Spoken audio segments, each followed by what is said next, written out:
Hello, আসসালামু আলাইকুম। Welcome to my YouTube channel. আজকে আপনাদেরকে নিয়ে যাচ্ছি তারাগড় পাহাড়ে।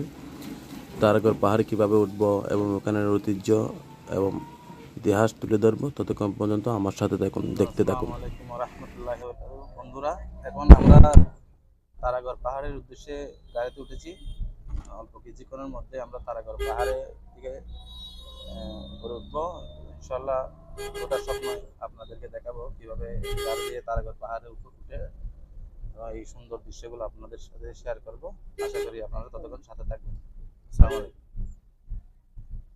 এই হচ্ছে আমাদের শহীদ ভাই, আমরা দুজন একসাথে বের হয়েছি। শহীদ ভাই, তুমি কিছু বলো। আসসালামু আলাইকুম। কিশোর কেমন আছেন? সবাই কেমন আছেন? আশা করি ভালো আছেন। আমরা চলে এসেছি আজকের উদ্দেশ্য। এখন আমরা প্রথমে বাসায় আসলাম, বাসা থেকে ফ্রেশ হয়ে এখন তারাগড় পাহাড়ের উদ্দেশ্যে রওনা হলাম। ওকে বন্ধুরা, বলতে বলতে আমরা এখন তারাগড় পাহাড়ের উপরে ওঠার জন্য গাড়ি চালাচ্ছি। এখন আমরা উপরে উঠতেছি। কি ডেঞ্জারাস রাস্তাগুলো দেখুন। এত ডেঞ্জারাস রাস্তা আমি আর জীবনে দেখে নাই।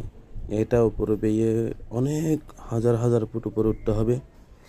রাস্তাটা ভীষণ ডেঞ্জারাস। ওপর পার থেকে একটা যদি গাড়ি আসে সেইটা দিক থেকে দেখা যায় না, তবুও এই ড্রাইভাররা কি রিস্ক নিয়ে গাড়ি চালায় আমি আসলে বিশ্বাসই করতে পারছি না। আমি ভিডিও করতেছি যে আমি অনেক ভয়ে আমার মনে হচ্ছে যে এখন গাড়ি অ্যাক্সিডেন্ট হবে। তবুও আপনাদেরকে দেখানোর জন্য আমি ভিডিও করছি। বন্ধুরা দেখুন কি সুন্দর রাস্তা। অনেক মানুষ আসছে এখানে মোটর বাইক নিয়ে, একটা রেস নিচ্ছে এরা। অনেক সুন্দর, পাহাড়টা দেখতে অনেক সুন্দর লাগে। এবং দেখুন কি ডেঞ্জারাস আকাশ।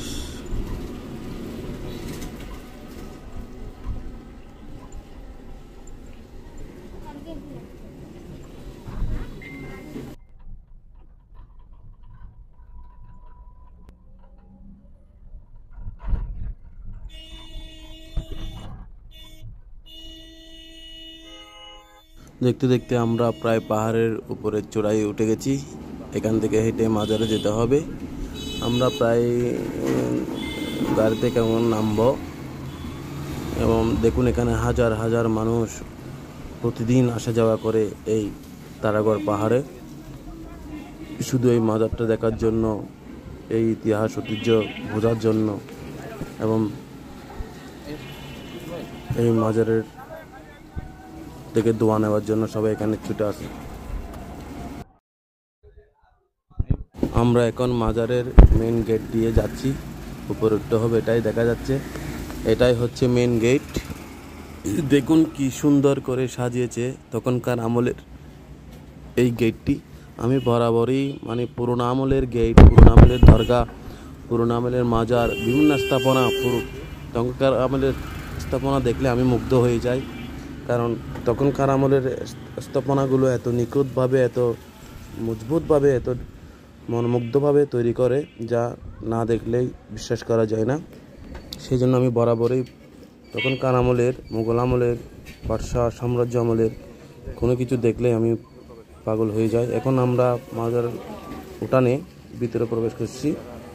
দেখতেছেন যে এটা হচ্ছে রেস্টের জন্য, দূর থেকে যারা আসে তারা রেস্ট নেওয়ার জন্য এটা তৈরি করে দিয়েছে। এখানে সবাই বসে রেস্ট নেয়। বিশাল মাঠ সামনে, অনেক বিশাল মাঠ এটা। বন্ধুরা, আজকে আমি আপনাদেরকে এটা তারাগড় পাহাড়ের প্রথম পর্ব দেখাবো, কারণ ভিডিওটা লম্বা হয়ে যাবে। সেজন্য দ্বিতীয় পর্ব দেখার জন্য আপনারা সাথে থাকবেন। দেখা যাচ্ছে এটা হচ্ছে মানুষে পানি পান করার জন্য তৈরি করে দিয়েছে, এবং পিছনে যেটা দেখা যাচ্ছে সেটা উজুখানা, উজু করার জন্য সবাই এখানে এটা স্থাপিত করে দিয়েছে। এবং হাজার হাজার মানুষের ভিড় এখানে, অনেক সুন্দর লাগছে। কি সুন্দর, এখানে প্রচুর বাতাস। এখন আমরা প্রায় 28,000 বর্গফুট উপরে উঠে গেছি। এই মাজারটা হচ্ছে সমুদ্রপৃষ্ঠ থেকে 28,000 বর্গফুট উপরে। এখানে প্রচুর বাতাস, খুব ভালো লাগে, মনটা অনেক ভালো হয়ে গেছে এখানে এসে। দেখুন হাজার হাজার মানুষ। এটাই হচ্ছে সেই মাজারের মহিলাদের গেট, ওইদিকে হচ্ছে ছেলেদের গেট। এটা হচ্ছে হজরত মিরান শহীদ হুসেন রহমতুল্লাহ আলাইহির মাজার, যাকে হজরত হাজা গরিবের নওয়াজ এই তারাগড় পাহাড়কে শাসন করার জন্য দায়িত্ব দিয়েছিলেন। পরবর্তীতে উনি যখন একটা যুদ্ধে গিয়েছিলেন, সেখানে শহীদ হয়ে যায়, তখন জয়যুগীপাল সেই খবরটা পেয়ে এক রাত্রে এসে এখানে যত মুসলমান ছিল, সৈন্যরা ছিল, সবাইকে সারা রাত গণহত্যা করে, সবাইকে ছোট বড় শিশু সবাইকে গণহত্যা করে এখানে শহীদ করে সবাইকে জয়যুগীপাল হঠাৎ করে কোনো খবর না দিয়ে জয়যুগীপাল সারা রাত হত্যা করে ছোট বড় সকল শিশুদেরকে সহ হত্যা করে এখান থেকে পালিয়ে যায়। পরবর্তীতে খাজা গরিব নওয়াজ এই খবরটা পাওয়ার পর উনি এসে সবাইকে একসাথে করে উনি নিজ হাতে জানাজা পড়ে দাফন করেছিলেন। আপনারা দেখতে পাচ্ছেন এটাই হচ্ছে সেই মরিয়ম বিবি গাছ। এই গাছের ফল যে খেতে পারে তার জন্য অনেক সৌভাগ্যের বিষয়, কারণ এই গাছের ফল হচ্ছে যাদের বিবাহ হয় না, সন্তান হয় না, বিভিন্ন রোগে ভুগছেন, তাদের জন্য এই গাছটি অত্যন্ত কার্যকরী এবং উপকারিতা আছে। ওকে বন্ধুরা, আমরা এখন মাজারে প্রবেশ করব, সেজন্য একটু ফুল নেব এবং আগরবাতি নেব। মাজারের ভিতরে আমরা জিজ্ঞেস করছি, ভিডিও এলো না, সেজন্য মাজারের ভিতরের চিত্রটা আপনাদেরকে দেখাতে পারবো না।